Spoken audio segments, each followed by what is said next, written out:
Hi, thanks, Arlene. The importance of trauma-informed training. I have been a program field representative for the post-adoption services now for a little over 6 years. I'm responsible for program protocols and procedures to ensure that we are following federal, state, and local laws and regulations for adoption assistance. I am also responsible for the review of adoption assistance applications for the agency, for the tribe, and for private and international adoptions. I maintain the policy updates and I review and resolve finance issues for over 11,000 families. I believe providing trauma informed training creates trauma informed practices, which can strengthen families and communities and help them develop resilience and to heal. I look at this brain and I get excited. I don't know about anyone else, but I just do. I call historical and generational trauma the forgotten impact of trauma.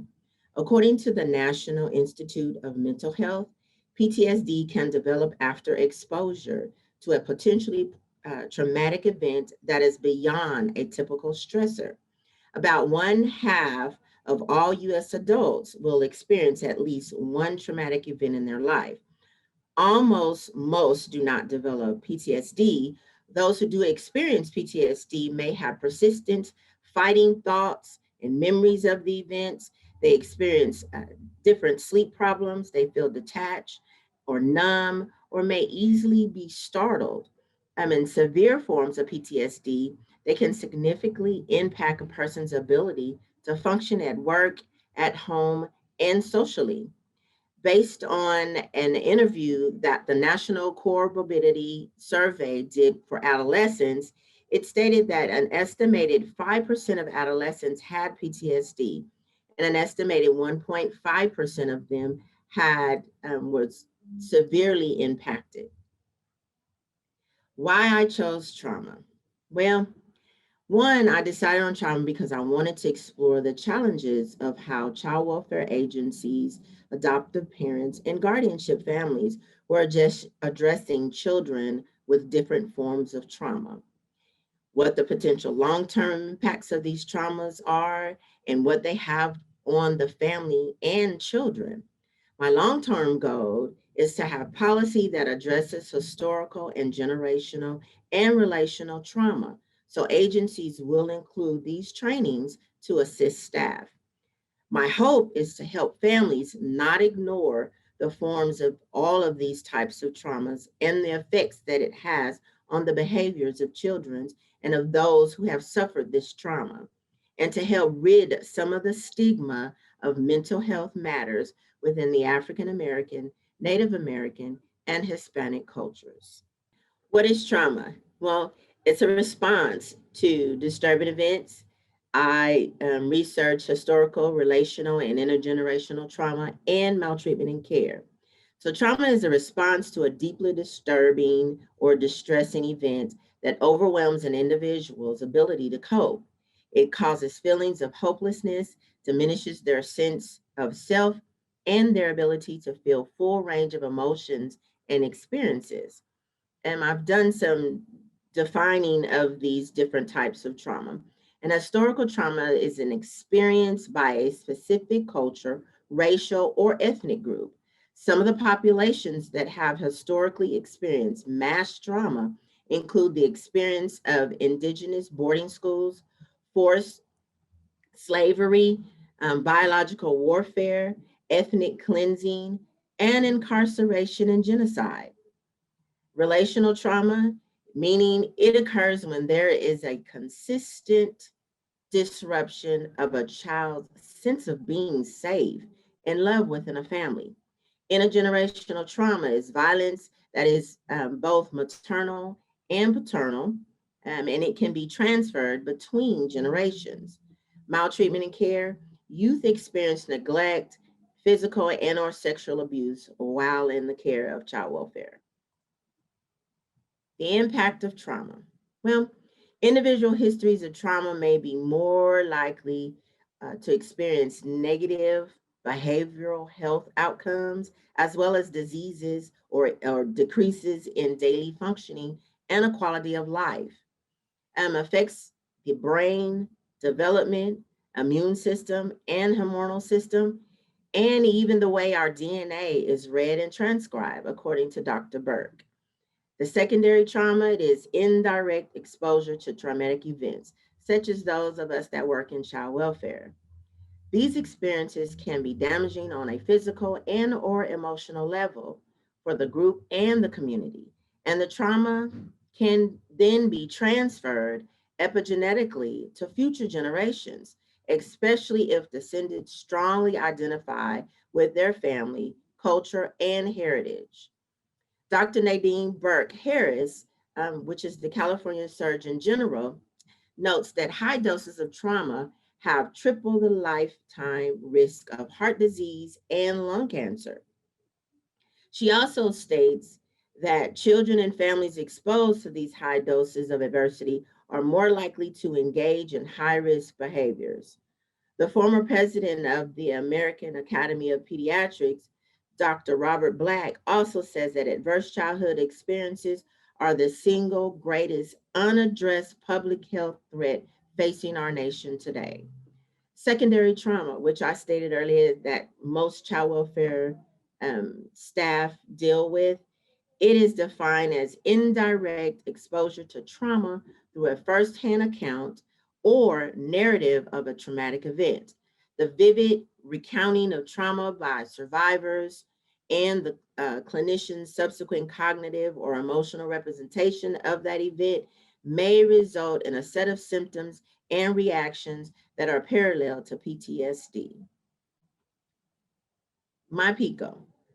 So I just believe that if child welfare staff is trained on the impact of generational and historical trauma, as most of us are trained on maltreatment and care, most staff would understand that these traumas can present symptoms, including self-destructive behaviors in children, the violence, and difficulty in expressing appropriate emotions.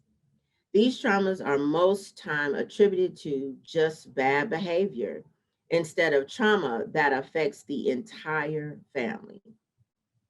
My methodology. So I had to do some background work, had to do some literature reviews, I defined some terms, I developed a survey and a knowledge test. And I wanted to clarify the issues regarding the need for more in-depth trauma training. I conducted a survey and knowledge test for staff.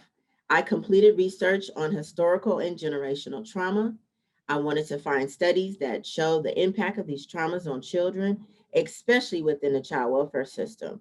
I developed a survey based on my research, and I completed in order to gauge the knowledge perception of staff within our agency.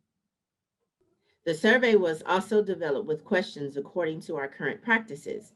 I had to send the research and survey questions to my district director to get prior approval in order to send the survey out to the child welfare staff.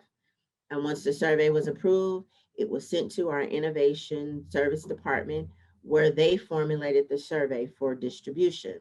Once the survey was released and the data was then collected, um, our innovation team then analyzed the data and sent the data back to me in order for me to present it to our agency's executive child welfare team.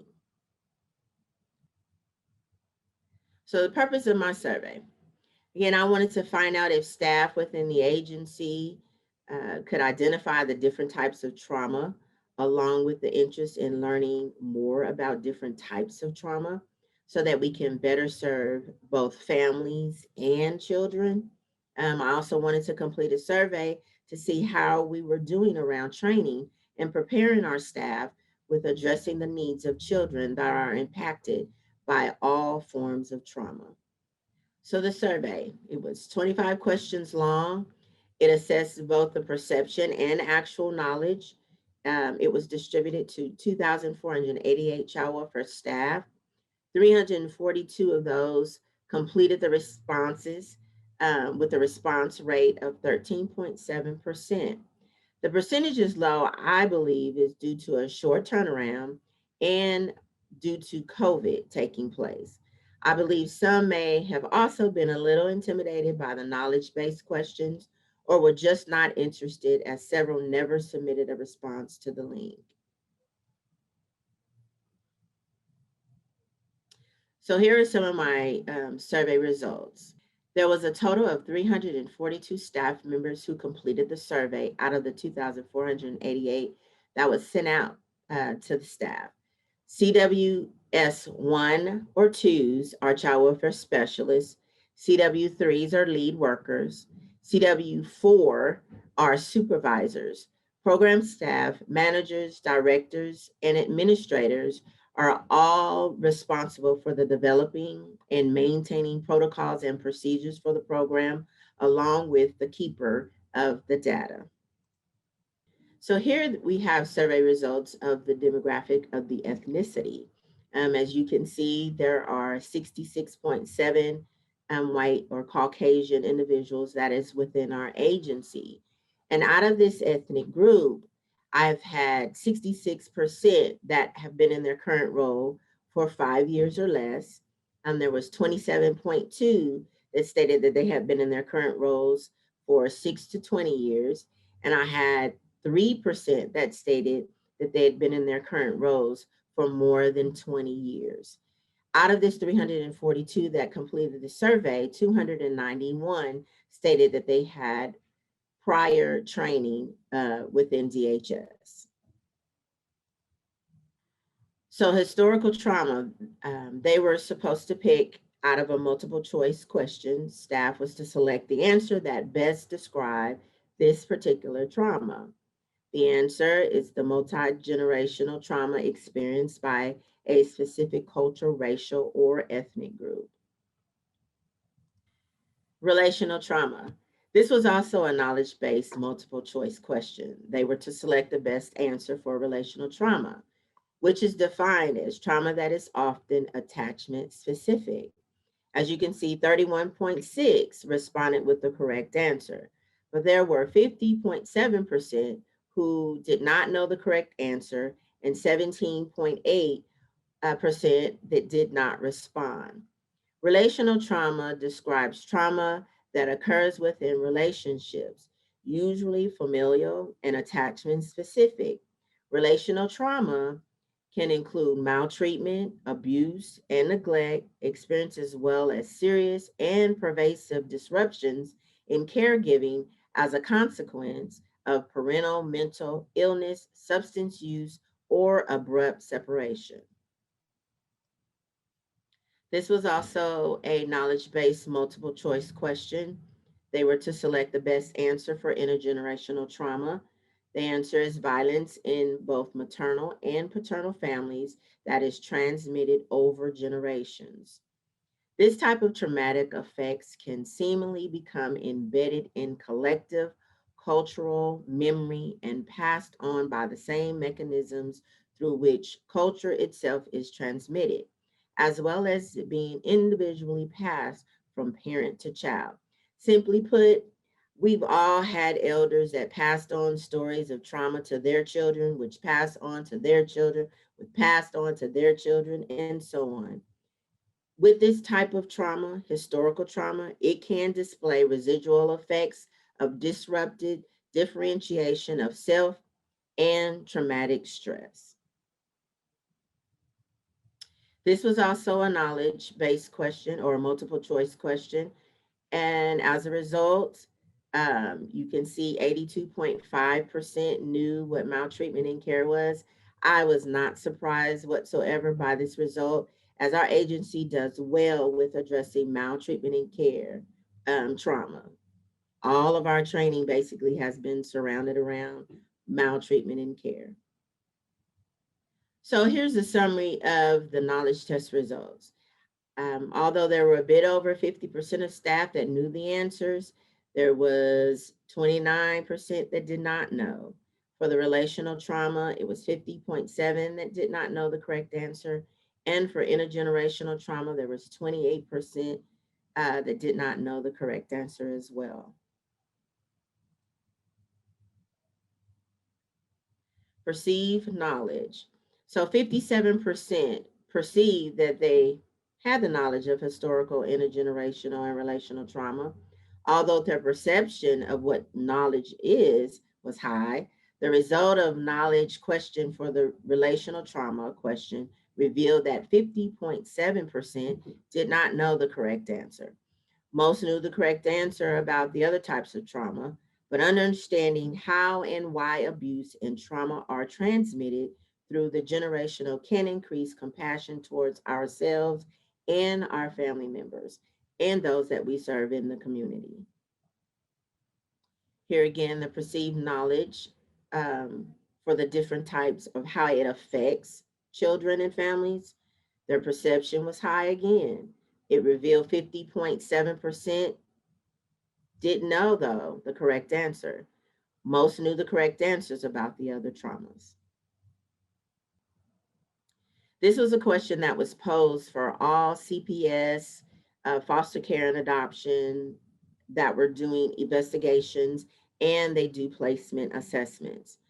36% strongly agreed that the prior training equipped them and gave them the tools necessary to identify past trauma when completing an assessment. It is known that approximately 5 million children each year in the United States experience some type of trauma. Nationwide, community studies estimate between 25% and 61% of children and adolescents have a history of at least one exposure to a potentially traumatic event. Here, as a result of prior training, it was only 42% who strongly agreed that prior training equipped them with the tools to identify past traumas in order to do an assessment. 52% here indicated that prior training included information on how a family's historical trauma should be addressed during an assessment. Here, for prior training, it's indicated 55% believed that prior training included information on how to address relational trauma when completing an assessment. Here we had 64% that indicated that prior training covered what should be addressed for maltreatment and care during an assessment. So the summary of my practice results. It appears that staff do not agree or have the necessary tools to consider different types of traumas that children and family have experienced. Staff considered a family's past trauma and understanding how the trauma is another symptom of how people are raised in traumatic family environments can also help broaden their perspective. 67% strongly agreed that they consider collective trauma when completing an assessment. In knowing this, those individual histories of trauma may be more likely to experience negative behavioral health outcomes, as well as decreases in daily function and the quality of life. 69% reported that they consider relational trauma when conducting an assessment. These traumas can be passed down through a multitude of factors, which increase vulnerability to various mental disorders, repeated patterns of abusive or neglective behaviors, poor parent-child relationship, negative beliefs about parenting, and unhealthy behavior patterns. We had 70% that strongly agreed that they considered this when assessing a family. Maltreatment and care training, like I said earlier, our agency does well. It's one of our main traumas that we have that are regularly conducted. The percentage of employees indicating that they consider this an assessment is not surprising. Interest in new training. So it appears that 88.6 reported that it is very likely and likely that they will take new training if it's offered. From the survey, it appears that more than half of our child welfare staff that completed the survey are interested in training that reviews these types of traumas. Training that addresses historical, intergenerational, and relational traumas, I believe aligns with the True North support strategy that our agency has. And it states that it removes systemic barriers that keep our families from being successful by meeting our customers where they are to provide needed resources in a more effective manner, which in turn means our agency can be of greater assistance to our most vulnerable populations. So, the presentation of my results. After completing the survey and gathering all of the results, I conducted a 30-minute presentation to the agency's executive team and to the training administrator. It was to give my input regarding the training for all types of trauma. There were only a couple of questions that they had regarding who the survey was sent out to, when it was sent, and how it was analyzed. The administrator of the training unit has allowed me to see some of the future training material that they currently have in the makings.